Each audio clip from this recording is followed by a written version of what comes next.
Alors, Bezat Hashem, on est dans Parashat Be'alotecha. Ici, Vaïdaber Adonai et Moshe les morts. Et Hashem parle à Moshe en disant Daber el Aaron, ve'amarta elav, Be'alotecha et anerot, el mul penei amenora, ya'iru shivat anerot. Ce verset qui est court, il est plein de bons détails et de grands importants détails. Et vous allez voir, c'est Rashi qui va nous éclairer. Comme on parle ici, la menorah qui est claire, le parole de Rashi éclaire la paracha. Il dit ici, Daber el Aaron. Il faut que Moshe Rabbeinu, qui Hachem lui parle directement, lui, il parle à son frère Aaron et en lui disant, Be'alotecha et anerot, quand tu vas allumer le bougie. Même si vous ne comprenez pas beaucoup d'hébreu, mais vous savez que le mot allumer, ça s'appelle en hébreu lehadlik. Lehadlik, c'est allumage. Donc, pourquoi la Torah utilise un autre terme, le terme de be'alotecha. La alot, en hébreu, c'est quoi? Monter. Alors, en d'autres mots, c'est comme si la Torah dit, parle à Aaron en lui disant, quand tu montes le bougie. Si je dois traduire textuellement, c'est ça que ça veut dire. Quand tu fais monter le bougie. El moul penei amenora, vers la face de la menorah, ya'iru shivat anerot, éclairciront les 7 bougies. Encore une partie difficile à comprendre, parce que la menorah, elle a 7 branches. Donc, penei amenora, la face de la menorah, ça doit être la branche de médiane. Et tu as une branche au milieu, 3 branches de côté droit et 3 branches de côté gauche. Donc, si tu veux me dire que les bougies doivent éclairer vers le centre de la menorah, penei amenora, qui est le centre de la menorah, il fallait dire combien de bougies? Ya'iru sheshet anerot, les 6 bougies. Pourquoi on parle de 7? Le 7e, il est à sa place. Lui, il éclaire au milieu. C'est le 3 qui se trouve à droite et le 3 qui trouve à gauche, et il doit faire face au milieu, et c'est eux qui doivent éclairer. Donc, il fallait dire plutôt Ya'iru sheshet anerot. Ok? Très bon. Alors maintenant, un peu de Rashi pour nous éclaircir. Alors, Rashi va commencer tout d'abord avec la juxtaposition de notre paracha avec la paracha précédente. Presque toujours, Ken, il y a un lien. N'oubliez pas que dans la Torah, ce n'est pas écrit Ba'alotecha. Quand tu veux lire la paracha, c'est écrit après Ba'alotecha. Ce n'est pas écrit Nasso, ce n'est pas écrit Bamidbar. Ce n'est pas écrit tout ça. Nous, on sait que la paracha de Bamidbar va de telle place à telle place. Et Nasso va de telle place à telle place. Et Ba'alotecha de telle place à telle place. Et on les appelle paracha tel, paracha tel, paracha tel. Mais dans la Torah, il n'y a pas cette section. Il n'y a pas ce titre en tête de paracha. Alors, il y a presque toujours, il y a un lien entre la fin de la paracha précédente avec le début de la paracha. Et quand il y a ce lien, Rashi toujours est là pour nous éclairer. Il est là toujours pour nous le dire. Alors voilà. Be'alotecha, lama nismecha parashat amenora, le parashat anissim. Pourquoi on a juste à poser, nismecha, on a juste à poser la paracha qui parle de l'allumage du candelabre avec la paracha de Nessiim, avec la paracha précédente qui termine avec 12 princes que chacun il a emmené le même sacrifice que comme son collègue. Okay?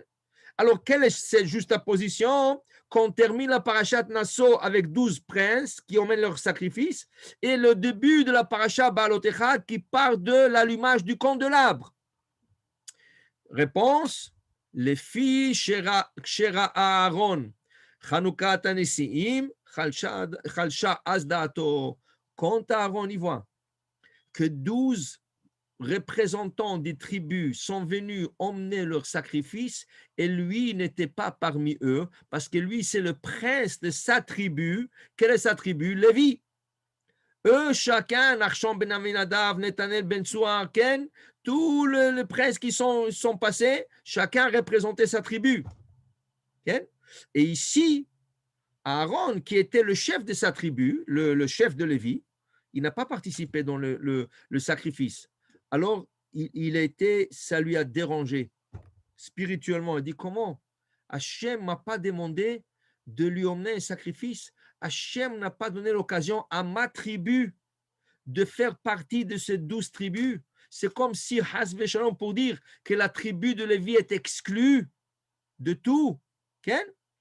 Alors, Amar lo Akadosh Baruch Lama, Shelo Haya Aimahem, Bachanouka, parce que lui n'était pas dans l'immigration. Lohu, Velo Shifto, ni lui, ni sa tribu. Amar lo Akadosh Baruch lui disait Akadosh Baruch quand Hachem a lu les pensées d'Aaron, c'est pas qu'Aaron il est parti se plaindre. Okay? C'est pas qu'il est venu chez Moshe Rabbeinu et il se plaint. Et Moshe Rabbeinu, mon frère, mon petit frère, comment ça se fait que Hachem m'a pas demandé? Non, Aaron, il reçoit tout Bessimcha. Regardez, il a perdu ses 2 enfants. Qu'est-ce que la Torah dit? Il a perdu Nadav et Avihu, qui étaient des grands, des géants de Torah. Et la Torah dit, Vaïdom Aaron, il s'est tu, il n'a pas sorti un mot de sa bouche en disant pourquoi. Tu vois, des fois, des gens qui perdent un cher et ils disent pourquoi lui, pourquoi il était un sadique. Lui, il n'a rien dit. Vaïdom Aaron. Alors, c'est sûr qu'ici aussi, quand il a vu que ni lui, ni sa tribu ont participé dans le sacrifice des princes, il n'a rien dit, mais il a pensé. C'est sûr qu'il a eu cette pensée dans la tête. Il pensait. Mais Akadosh Baruch Hu, qui lit les pensées des hommes, alors il parle à Moïse. Il lui dit, Moshe Rabbeinu, va dire à ton frère, Amar lo Akadosh Baruch Hu, chayecha, shelcha gedola mishelahem. Ton sacrifice à Aaron, il va être plus grand que le leur. Sheata madlik, ou metiv et anerot. Car toi, tu vas allumer. Qu'est-ce que c'est métive? Et préparer et tanerot les bougies du candélabre. Aaron, je te réservais un service. Quel est ce service? Dit Hachem à Moshe pour qu'il passe le message à Aaron. Dis-lui que lui, il va préparer les bougies et il va allumer les bougies. Oh, ok. Dit tout court, il va allumer les bougies. Pourquoi dire préparer? Vous allez voir. On va aller doucement et on va expliquer. Vous allez voir. C'est important de le savoir. Alors maintenant, le Ramban, Rabbi Moshe ben Nachman, il vient et il se pose une question. Je ne comprends pas. Aaron, il a un problème. Qui n'a emmené aucun sacrifice. Qu'est-ce qu'ils ont emmené, le Nessim? Vous vous rappelez qu'est-ce qu'ils ont emmené, le Nessim? Regardez. On fait un petit saut en arrière. Okay? Un petit saut en arrière. On va prendre le chapitre 7. On va prendre le chapitre 7. Qu'est-ce qu'ils ont emmené là ici? Il faut aller au 6.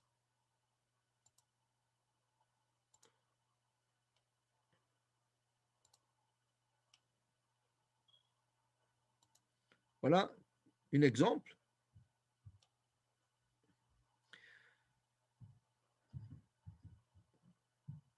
Oh, comment ça se fait?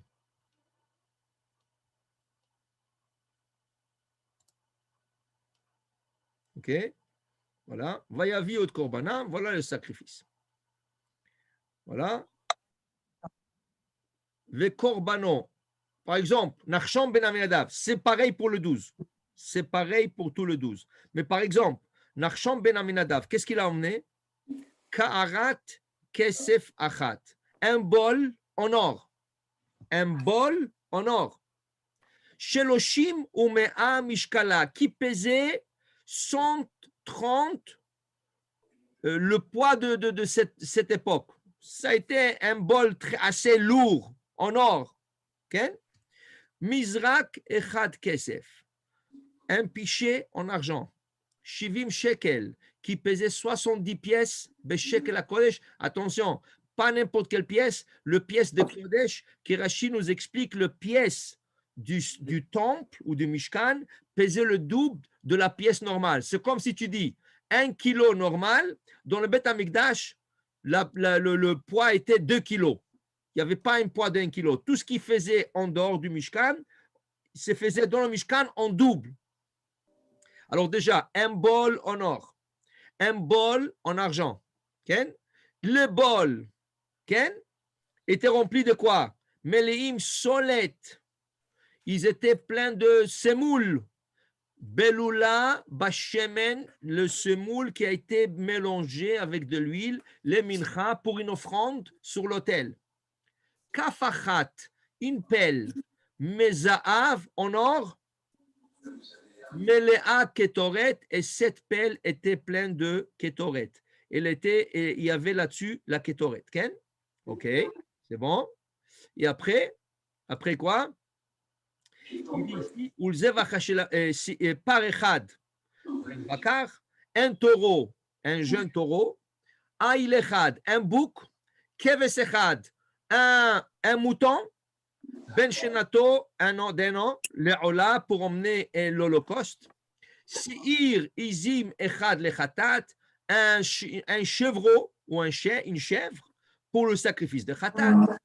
Et après, pour le sacrifice de Shelamim, Bakar Shenaim, 2 taureaux, Elim Hamisha, 5 boucs, Atudim Hamisha, 5 moutons, 5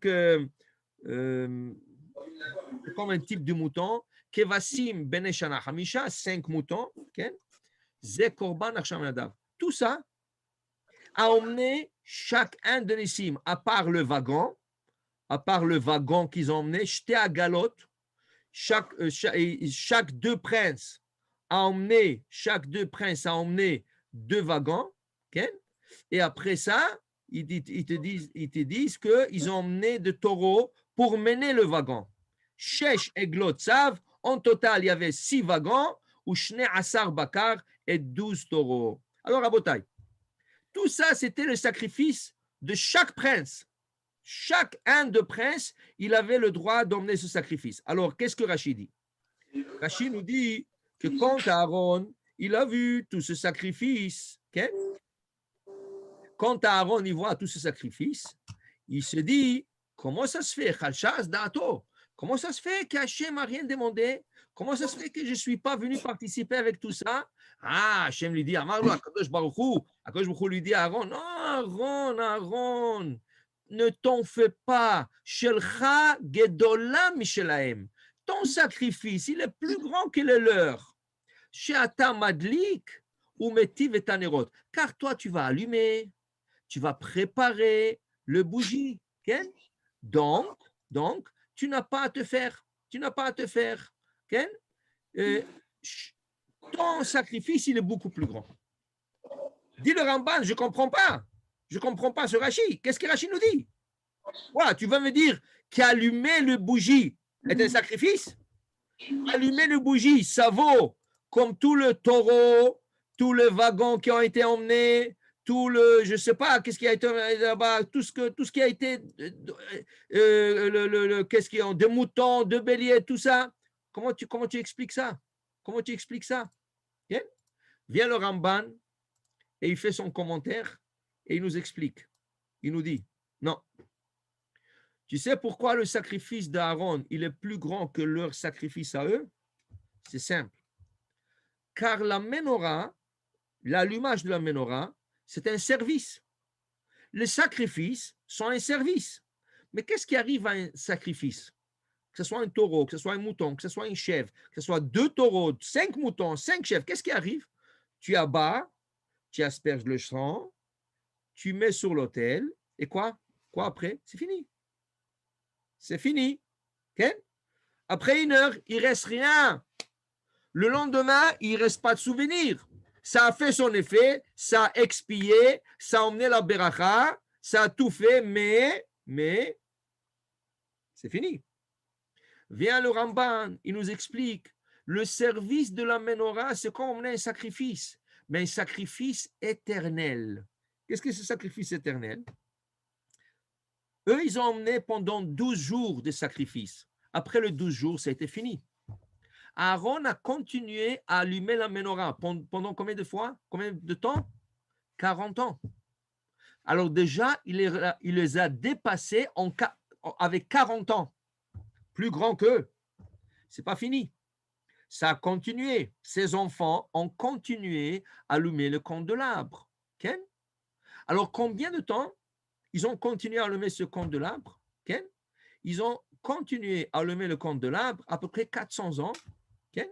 440 ans. 440 ans.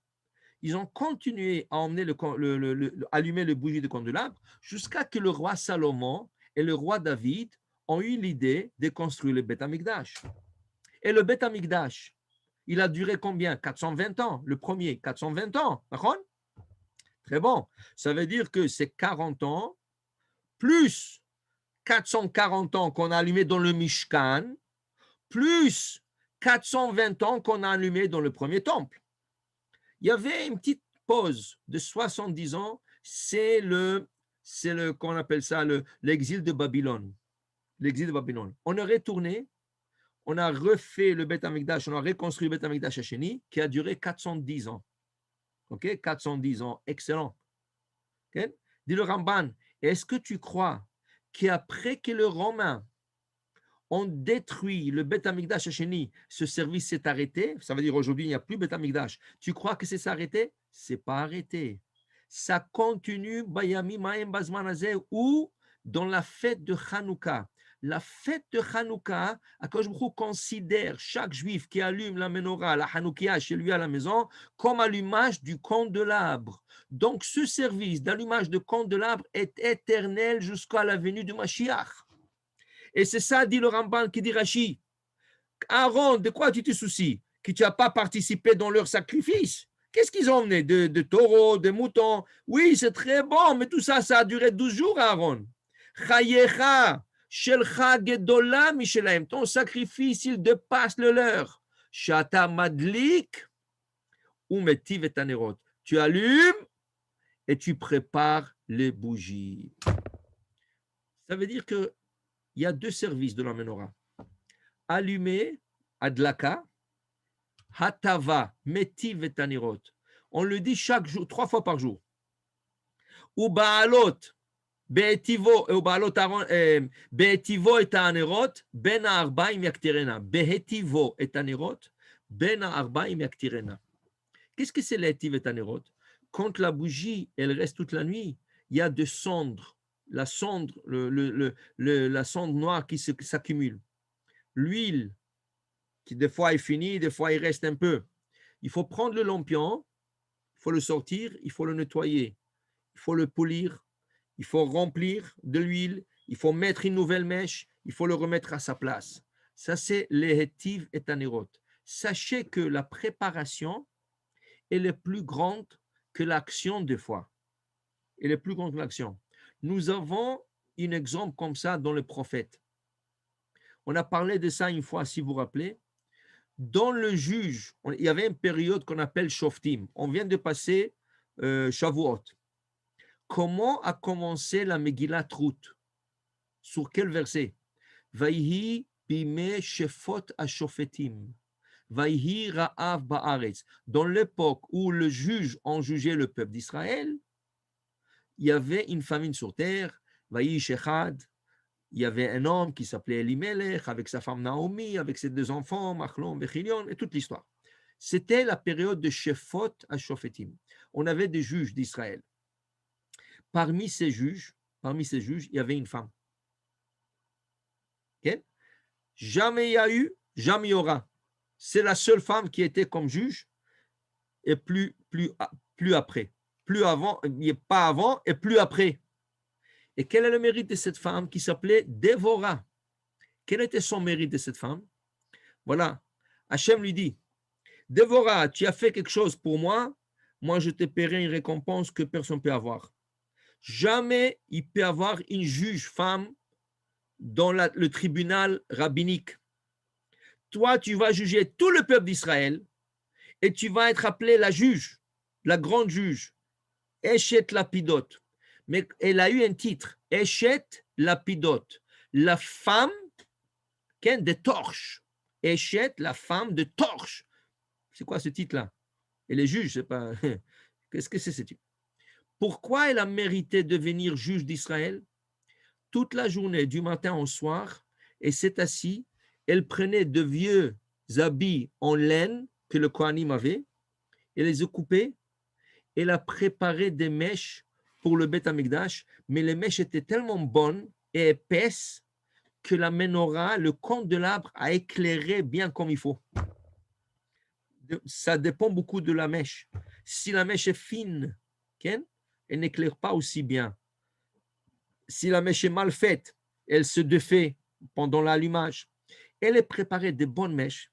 Elle mettait son cœur dans cette préparation.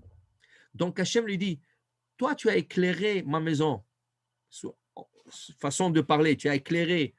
Grâce à toi, la menorah a bien éclairé. Je vais t'éclairer ta maison toi aussi. Tu vas devenir juge d'Israël. Vehi shofetet et Israël tachat tomer. Elle est devenue juge, mais elle avait un problème. Elle ne pouvait pas juger car la majorité des litiges étaient entre deux hommes.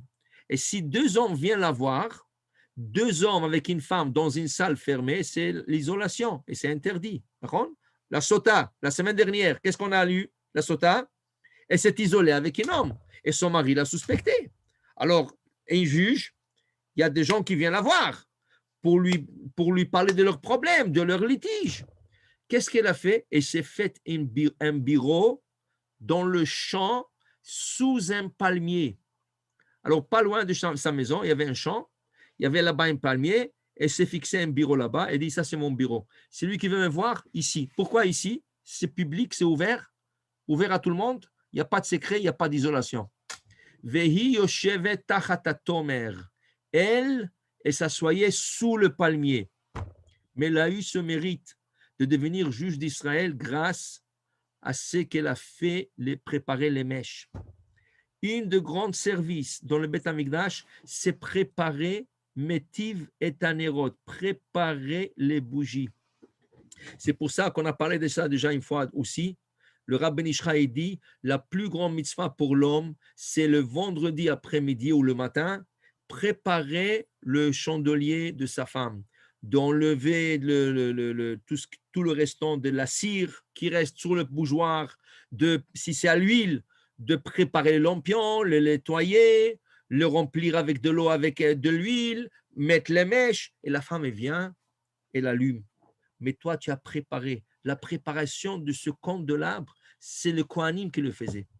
Ce n'est pas quelqu'un d'autre. Okay? Il y a une autre préparation qui se faisait dans le Beth Amikdash. Et aussi que le Kohanim courait après pour la faire, cette mitzvah. Quelle est la mitzvah? Haramat hadeshen. Enlever les déchets qui s'accumulaient sur l'autel. Pendant toute la journée et pendant toute la nuit, il y avait des sacrifices qui se consumaient sur l'autel. Ça faisait beaucoup de cendres noires qui salissaient l'autel. Venu le Kohen le matin, il préparait la place pour deux autres sacrifices, alors il ramassait tous les déchets, il ramassait tous les cendres et il leur faisait des cendres de l'autel. Leharim et Adeshen, parashat Tzav, la deuxième paracha du livre de Vaïkra, commence Tzav et Aaron. Okay? Là-bas, il dit Tzav et Aaron et il parle de Haramat Adeshen, okay? La préparation de l'autel en enlevant le sang de l'autel. Alors, préparation de la menorah, préparation de l'autel sont des grands services. Okay? En quoi ça équivaut dans notre temps? Okay? En quoi ça équivaut dans notre temps? Voilà, ta femme te demande, va, mon chéri, va enlever la poubelle, va sortir la poubelle. Non, quoi? Pourquoi pas? Ça, c'était un service qui faisait le Kohanim de Beth Amikdash. Il sortait la poubelle. Prendre les cendres et les enlever du misbéach, c'est comme sortir les poubelles. Tout ce que nous faisons au Beth Amikdash, nous faisons aujourd'hui dans notre maison qui est considéré comme un mini-temple, Mishkan Me'at. Okay? Alors, regarde, c'est des services que le Kohanim courait après. Le Kohen ne disait pas, quoi, moi, je vais nettoyer la menorah, okay? Je vais me salir, et pourquoi moi, laisse là? Non, il faisait des tirages au sort. Il y avait tellement de Kohanim qui voulaient le faire, qu'il y avait un tirage au sort qui se faisait. Qui sait qui va avoir le srout de nettoyer la menorah? Qui sait qui va avoir le srout de nettoyer l'autel? Et il se battait pour ce service. Alors, pour te dire, prépare le candelabre pour ta femme le vendredi. Sors les ordures. Ce n'est pas la fin du monde. C'est une mitzvah. Tu aides ta maison. Tu aides ton mini-temple à la maison. Okay? C'est une mitzvah que la maison soit propre. S'il y a les ordures à la maison et ça sent, on ne peut pas faire la prière. Ni shachrit, ni mincha, ni bracha. Tu veux faire un boré mene mezonot, tu as col sur un café. Si la cuisine est sale, si les ordures sont là, tu ne veux pas faire une bracha. Donc, c'est une grande mitzvah de sortir les ordures. Okay? Pour dire que des choses qui apparaissent à nos yeux, des choses qui sont peut-être négligeables, dans le Beth Amikdash, c'était des grandes choses. Il y avait une yeshiva en Pologne qui s'appelait Kelem. Le rabbi, il s'appelait Rav Simcha Mikelem. Ce rabbi, un jour reçoit la visite d'une maman que son fils étudiait à la yeshiva. Il y avait plusieurs, il y avait 500, des fois 1000 élèves qui étudiaient à la yeshiva. Et une maman est venue, et cette maman, Baruch Hashem, elle était très riche. Ça veut dire, maman, elle avait son mari encore vivant, ils étaient très riches. Alors, elle est venue visiter son fils à la yeshiva. Quand elle est arrivée, qu'est-ce qu'elle trouve son fils en train de faire? De balayer dans la yeshiva, le couloir. Dès qu'elle a vu ça, elle a pris une crise. Elle a commencé à crier, quoi? Je t'ai envoyé ici pour faire la bonne de cette yeshiva. Tu restes chez toi, tu es roi, j'ai une bonne qui fait ce nettoyage. Elle est partie se prendre au yeshiva. Elle dit, quoi, mon fils, c'est ça que tu lui fais faire dans cette yeshiva? Moi, je croyais qu'il va étudier. Alors, le yeshiva lui a dit, madame, ici, les élèves étudient, mais quand ils balayent des mondes spirituels. Ce n'est pas le balayage, c'est plus que ça. Balayer, c'est une mitzvah et tu reçois un crédit dans le ciel. Alors, prendre un balai et nettoyer la maison, sortir les ordures, préparer le candelabre de sa femme. Pour nous, ça a l'air des choses banales et des choses qui sont négligeables, non importantes et des fois non intéressantes. Sachez que, aux yeux d'Akadosh Baruch Hu, c'est une grande mitzvah. Et le Kohanim se battait pour le faire. Donc, Rashi n'a pas dit rien que madlik. Madlik ou metiv. Et préparer les bougies. On continue. La question qu'on a posée au début, pourquoi c'est écrit dans le pasuk Daber el Aaron v'amartalav be'a'alotecha et anerot. S'il veut lui dire d'allumer les bougies, en hébreu ça se dit be'adlakatcha et anerot. Quand tu madlik, l'adlik, comment on dit Hanouka? Asher kideshanu b'mitzvotav v'tzivanu le'adlik ner Hanouka. Comment on dit Shabbat? Asher kideshanu b'mitzvotav v'tzivanu le'adlik ner shel Shabbat. Le'adlik. Donc, pourquoi la Torah utilise le terme be'a'alotecha? Que si je traduis textuellement, ça se traduit quand tu fais monter les bougies. Monter. Pourquoi la Torah utilise ce terme? Rashi. Be'a'alotecha al shem shehala'av ole. Car la flamme, elle monte. Donc, on se réfère à la flamme que le Kohen doit faire monter la flamme. Katouv, be'adlakatan, quand on allume les bougies, la Torah a utilisé le mot aliyah, quand tu fais monter. Pourquoi? Shetzarich le'adlik at shetehe shal evet ola me'elea. Et ça, c'est aussi une leçon pour nous et pour nos femmes et pour tout le monde. Quand tu allumes les bougies de Shabbat, quand tu allumes les bougies de Hanouka, quand tu allumes les bougies d'un tzaddik, et quand tu allumes les bougies de Neshama, le bougie pour élever des âmes, sache une chose, il y a deux manières d'allumer. Tu prends l'allumette, tu allumes, dès que tu vois que ça a pris un peu la flamme, tu lâches. Et là, petit à petit, ça brûle. Vous savez que sur la mèche, il y a un petit peu de cire. Quand tu allumes le bout de la lame, de la mèche, le bout de la mèche, ça prend petit à petit, ça fait fondre la cire, et quand ça fond toute la cire, paf, ça monte. Ça, c'est pas la bonne manière d'allumer la menorah. Si tu veux allumer les bougies de Shabbat, les bougies de Hanouka, les bougies de Neshama, les bougies de n'importe quoi, de Tzadik, shetehe shal evet ola me'elea. Ad shetehe shal evet ola me'elea. tu dois laisser ta main avec l'allumette ou avec n'importe quoi jusqu'à que tu vois que toute la cire s'est fondue sur la mèche et la flamme, elle monte, elle monte, elle monte. Quand elle monte assez haut, là, tu quittes la main. Donc, quand la femme allume les bougies de Shabbat, il faut les enseigner de ne pas rien faire comme ça et retirer la main. Mettre la main jusqu'à qu'elle voit que la flamme, elle monte, elle monte, elle monte. Quand elle monte bien comme il faut, c'est là qu'elle retire la main. Et c'est pour ça que la Torah a utilisé Be'alotecha. La Shon Aliyah dit Rashi, Shetzarich le'adlik, il faut allumer d'une manière jusqu'à que la flamme monte d'elle-même. Okay? Ça, c'est la première explication de Rashi. Bien, Rashi, il a une deuxième explication pour nous. Il dit, Ve'od, une autre explication. Pourquoi on a utilisé le terme Be'alotecha et pas Be'adlakatra? Pourquoi on a utilisé ce mot, Be'alotecha? Darshu Rabotenu, nos sages ont appris dans le Talmud. Mikan, de là tu apprends, Shema'ala Aïta Lifne Hamenora, Sha'alea Kohen Omed Umetiv. Sache qu'il y avait sur la menorah Ma'ala. Qu'est-ce que c'est Ma'ala? Ma'ala, ça veut dire qu'il y avait comme un petit, comment on appelle ça? Un petit escalier. Okay? Un petit escalier. Je veux partager avec vous l'écran. C'est comme le... Voilà. Voilà, on partage ici. Voilà, regardez ici. Vous voyez ici? Voilà. Le Kohen, pour allumer la menorah, il montait sur un petit escalier de 3, comme un petit escabeau, mais c'est 3 escaliers ici, et il montait et il allumait le candelabre. Alors, c'est pour ça qu'on a utilisé le terme. On a utilisé le terme Be'alotecha. Pourquoi Be'alotecha? Car il faut que le Kohen monte. Il faut qu'il monte sur les 3 escaliers avant d'allumer le candelabre. Il ne peut pas les allumer par terre. Il faut qu'ils allument quand ils montent sur les escaliers. Donc, Rachid dit, ça c'est la deuxième explication. Pourquoi? C'est la deuxième explication pourquoi on a utilisé le mot Be'alotecha.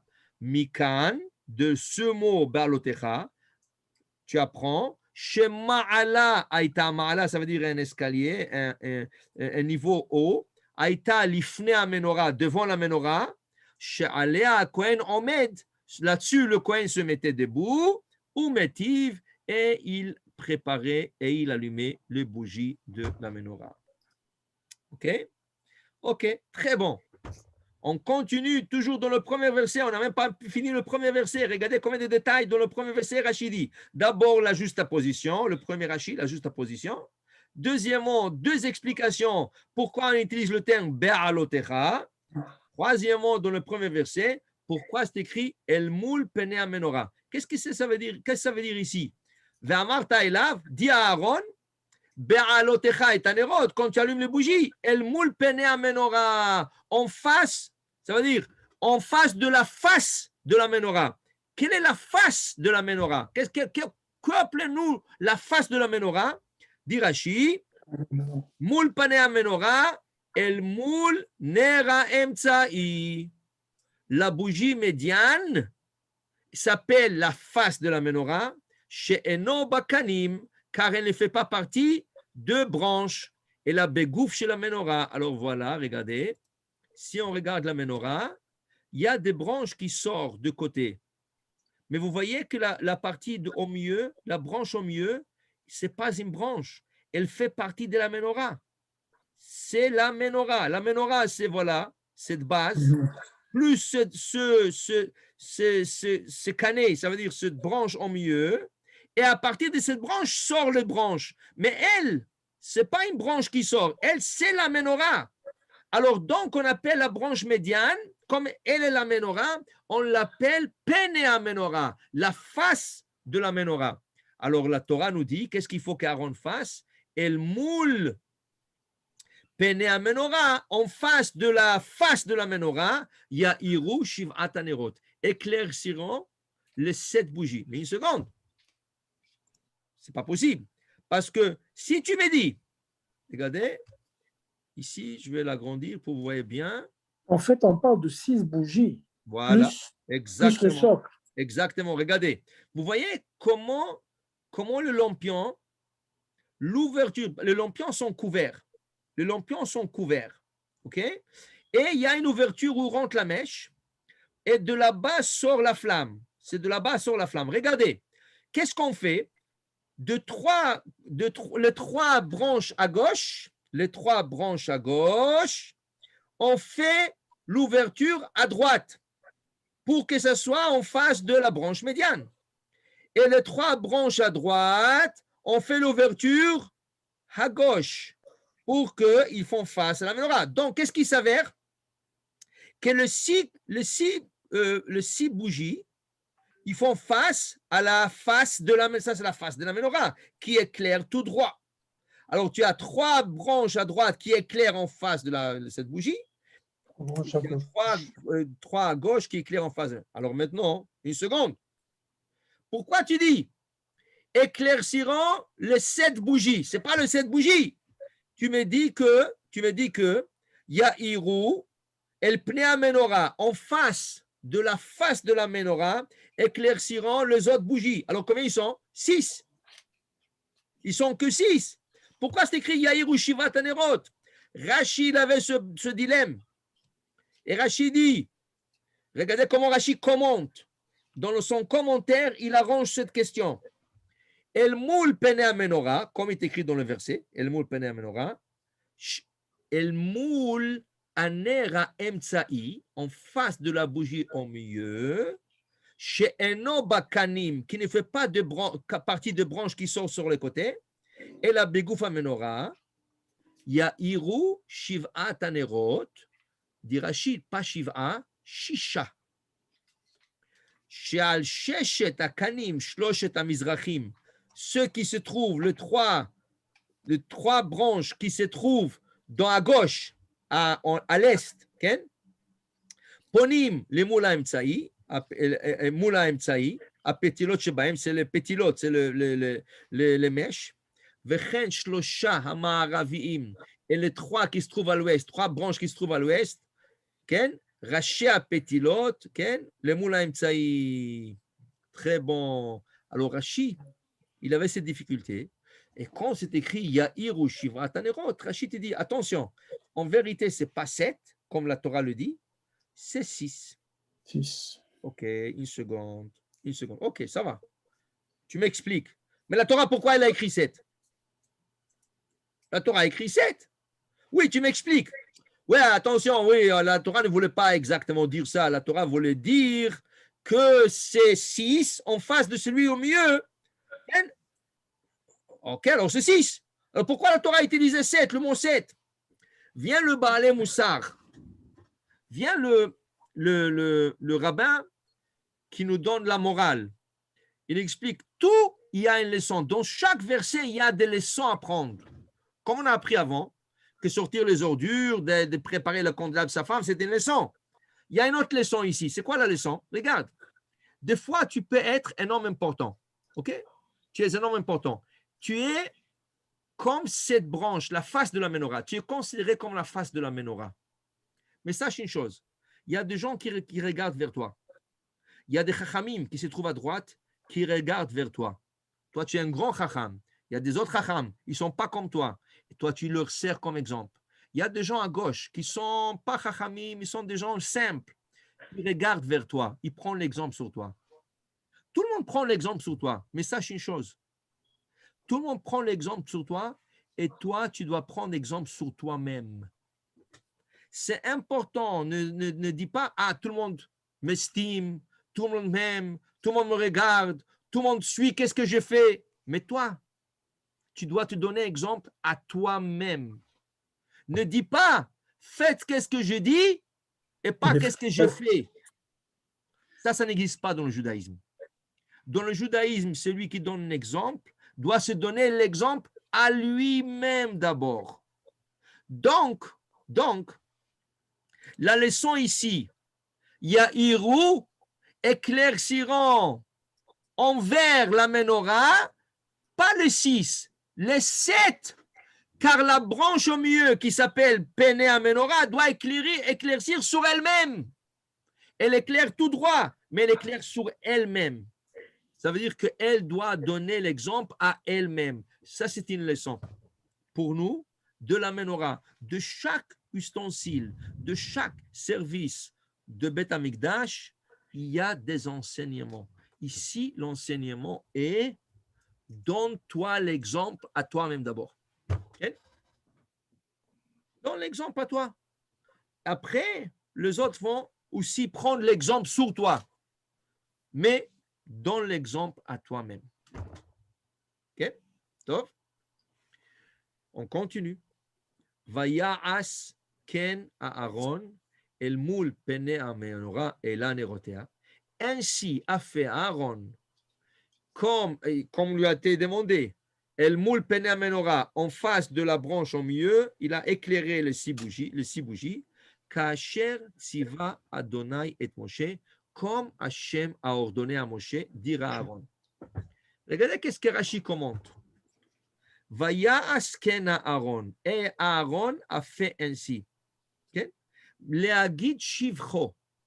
Ce verset, il vient pour dire une louange à Aaron, shelo shina, qui n'a pas changé de tout ce qui lui a été dit. Il a fait exactement comme Moïse lui a enseigné, comme Moïse l'a dit. Alors, qu'est-ce qu'il a fait? Qu'est-ce qu'il a fait? Voilà, il a préparé les bougies, il a assuré que le bougie à droite se dirige vers la branche médiane, que le bougie à gauche se dirige sur la branche. Très bon, il a allumé, il est monté sur l'escalier, comme Moshe lui a demandé, et le moule Pene Amenora, il a monté sur l'escalier, et il a tout fait. Rabotai, posez-vous une question. Est-ce que c'est la seule fois que Hachem dit à Moshe, dit à Aaron? Est-ce que c'est la seule fois où ça se dit ça? Non. Donc toute la Torah, Hachem dit à Moshe, dit à Aaron, ton frère. Okay? Et toujours Aaron, il suivait. Est-ce qu'on n'a jamais dit, jusqu'à date, est-ce qu'on n'a jamais dit, ainsi a fait Aaron, et Aaron a suivi à l'être tout ce que Moïse lui a dit au nom de Dieu? Est-ce qu'on n'a jamais dit ça? Non. Pourquoi tu trouves ici la place pour le dire? Qu'est-ce qu'il lui a dit plus que deux autres places? Quand Hachem dit à Aaron, fais-moi ce sacrifice, Aaron le fait. C'est quoi la question? Okay? Quand Hachem lui dit à Aaron, prépare-moi ça, il prépare. Alors ici, il dit, allume-moi le candelabre de telle manière, monte sur l'escalier, allume le candelabre. Aaron, Kacher tziva Hachem et Moshe, vayas Aaron. Et Rachid, il dit en plus de ça, attention, comment il a fait? La guide Shifro, ça c'est une louange pour Aaron. Pourquoi? Chez Loshina, il n'a pas changé de l'ordre que Moïse lui a dit. Dis-moi, est-ce que quelqu'un peut changer l'ordre de Dieu? Si Dieu dit à Moïse, dis-lui à lui qu'il fasse comme ça, tu vas changer quelque chose? Est-ce qu'il pouvait dépositionner la menorah? Est-ce qu'il pouvait, je ne sais pas, c'est quoi, c'est pourquoi la Torah le dit? Et comment Rachid le commente? Vient le Maharil Diskin, Rabbi Yeshua Leib Diskin, et il nous explique sur ce verset la chose suivante. Il dit, regardez, le Kohen, quand il a le Kohen Gadol, Aaron c'est le Kohen Gadol. Okay? Vous vous rappelez que, si je trouve la photo ici, les habits du Kohanim, une seconde, oui, regardez. Alors je vais partager l'écran avec vous. Ok, voilà. Alors regardez ici. Vous vous rappelez que le Kohen Gadol, il a sur le front ce qu'on appelle le tzitz. Vous vous rappelez le tzitz ici?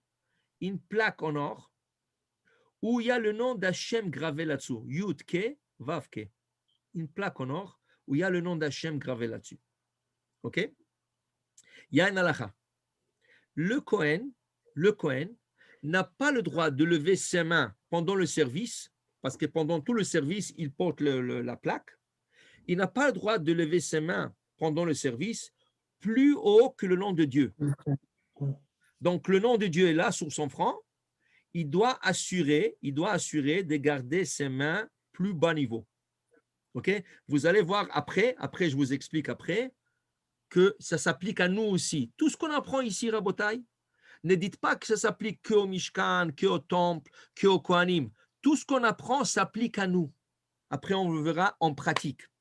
Mais pour le moment, le tzitz qui se trouve sur le front du Kohen Gadol, okay? Vous voyez ici, il est sur le front du Kohen Gadol. Le Kohen n'a pas le droit de lever ses mains plus haut que le tzitz. Maintenant, je ferme ici. Regardez ici. Le candelabre. Si j'enlève, okay? Si j'enlève l'escalier, vous savez que ce candelabre, il fait 1 mètre, 1 mètre et demi. 1 mètre, ça dépend, 60, 70, ça dépend les mesures. Mais on va dire 1 mètre, plus qu'1 mètre et demi, OK? Ça veut dire que c'était un grand morceau. Le candelabre, c'est un grand morceau. OK? Un homme moyen, combien il fait? Soit 15, 1m60. 70, 80. OK? Si tu veux allumer la menorah sans cet escalier,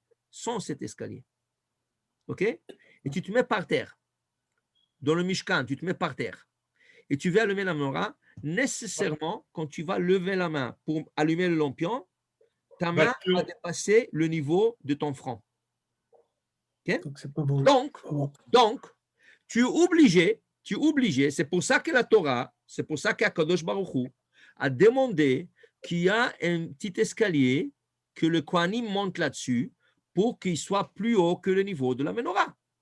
Et quand ils vont allumer de haut vers le bas, comme ici, de haut vers le bas, pour enlever ce problème.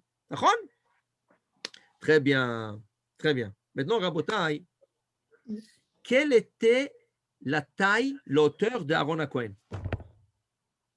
Le Midrash nous dit dans Parashat Devarim, plus loin, qu'Aaron et Moshe faisaient 2,5 mètres d'auteur. Wow. 5 amot. Moshe et Aaron étaient de taille de 5 coudées. Chaque coudée, c'est 48 cm, 50 cm à peu près. Il faisait 5, donc il faisait 2,5 mètres. La menorah faisait combien? 1,5 mètre. Ça veut dire qu'Aaron dépassait la menorah par 1 mètre, 3 pieds. S'il se mettait par terre à Aaron, il dépassait la menorah 3 pieds. Est-ce qu'il a besoin de monter sur cet escalier? Non. Voilà la question. Non, il n'a pas besoin. Parce qu'il est haut de taille, il est grand de taille. Il dépasse la menorah. Toute la raison de cet escalier, c'est pour que le Kohen puisse ne pas lever la main plus haut que le front. Okay? Voilà, maintenant vous allez comprendre. Ça ne s'applique pas à Aaron. Vayas ken Aaron, leagid shifro, dit le Maharil Diskin. C'est quoi la louange de Aaron? Malgré qu'il était grand de taille et il dépassait de 3 pieds la menorah, il n'a pas dit « Ah, ça, c'est pas pour moi. Moi, je n'ai pas besoin de cet escalier. Moi, je suis plus grand que la menorah. Je peux me mettre par terre et allumer. » Non. Shelo Shina. Parce que qu'est-ce qu'Hachem lui a dit? Be'alotecha. Quelle était la deuxième explication de Rashi sur ce Be'alotecha? Il dit ici, Mikan, Shema Allah, il y avait un escalier, l'ifne amenora, Shalea Kohen, Omed Metiv, que là-dessus, le Kohen doit se mettre debout sur cet escalier pour allumer. Mais tu peux dire, ceci s'applique que pour le Kohanim qui sont petits ou normal de taille, mais Aaron qui était grand de taille n'avait pas besoin de cette menorah. Viens Aaron, qu'est-ce qu'on vient de dire maintenant? Que la bougie de milieu qui s'appelle la face de la menorah doit éclairer sur elle-même. Donc, tu dois donner un exemple toi-même. Tes enfants te regardent. Les enfants de Aaron regardaient le papa qui était le grand prêtre à donner l'exemple. Alors, Aaron doit donner l'exemple.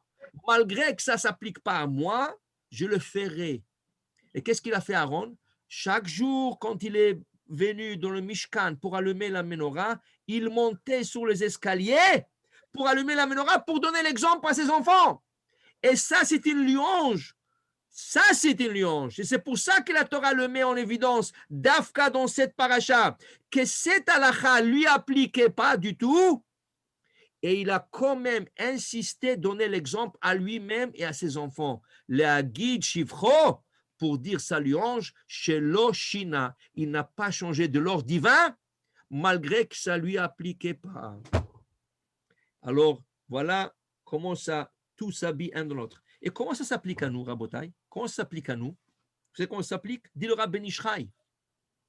Quand tu fais Netilat Yadayim pour le pain, comment nous faisons? Nous lavons les mains. 1, 2, 3, 1, 2, 3. Et tout de suite, on lève les mains. Parce qu'on ne veut pas que l'eau qui se trouve au-delà du panier retourne sur le... Parce que s'il dépasse le poignet ici, s'il dépasse le poignet, ils vont en bas, et ils retournent et ils impurifient le main. Donc, nous faisons cette action de tourner le main vers le haut pour que l'eau qui a dépassé la ligne du poignet vers le haut ne retourne pas vers le bas. Alors, tout de suite, nous faisons 1, 2, 3, 1, 2, 3. Nous retournons le main vers le haut, okay? Et nous faisons la bracha en Netilat Yadayim. Dit le Rav Ben Ishraï, il est important, selon la Kabbale, de ne pas lever ses mains plus haut que le niveau des yeux. Comme le Kohen Gadol ne levait pas ses mains plus haut que le tzitz, ça veut dire que le tzitz qui avait le nom de Dieu, ça veut dire qu'il y a des noms sacrés ici, que nous ne levons pas le main par respect plus haut que ça. Ah, tu vas me dire, mais toute la journée quoi? Non, toute la journée tu peux le faire. Ce n'est pas un service. Mais quand tu viens faire Netilat Yadayim, pourquoi tu te laves les mains? Pourquoi tu te laves les mains? Tu n'es pas Kohen.